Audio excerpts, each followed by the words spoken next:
আসসালামু আলাইকুম কৃষক ভাইরা, কৃষক মানুষ চ্যানেল থেকে আমি রাসেল, আপনাদের শুভেচ্ছা ও স্বাগতম।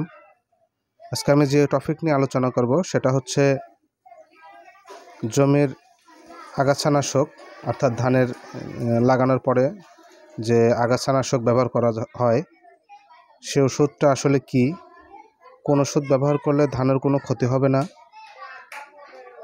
ধানের জমিতে কোনো আগাছা থাকবে না, নিয়ম অনুসারে এটা প্রয়োগ করলে ইনশাল্লাহ ভালো ফলাফল পাবেন। তবে আমার চ্যানেলটাকে সবাই না টেনে, এই ভিডিওটা না টেনে সবাই মনোযোগ সহকারে দেখবেন, আপনারা উপকৃত হবেন। তো চলুন মেন টপিক নিয়ে কথা বলি। প্রিয় কৃষক ভাইরা, আমি সেই আগাছানাশক নিয়ে আপনাদের এখন কথা বলবো, সেটার নাম হচ্ছে ক্রস আউট। এটা হচ্ছে ব্যাবিলন কোম্পানির খুবই ভালো একটি ধানের সকল প্রকার আগাছা দমনে অত্যন্ত কার্যকর। তাই প্রিয় কৃষক ভাইরা, এটা আপনারা ব্যবহার করে দেখতে পারেন, ইনশাল্লাহ ভালো ফলাফল পাবেন। এটা আমি নিজেও ব্যবহার করেছি ধানের মাসালা। আপনারা দেখতেই পাচ্ছেন ধানের জমিতে কোনো আগাছা নেই, একদম পরিষ্কার।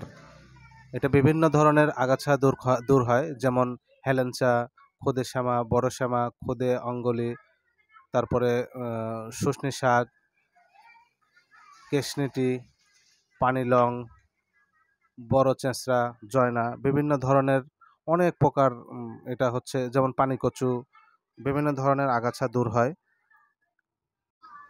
প্রিয় চাষি ভাইরা, এটা আপনারা কতদিনে ধান লাগানোর কতদিন পরে এটা ব্যবহার করবেন?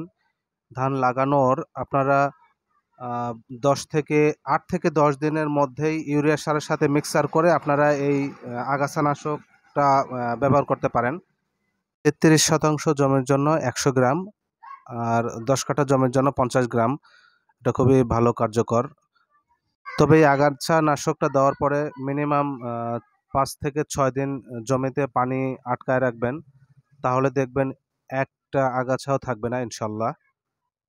চাষি ভাইরা, আপনারা দেখতে পাচ্ছেন এই জমির ধানের বয়স লাগানো আজ 15 থেকে 18 দিন বয়স হয়ে গেছে।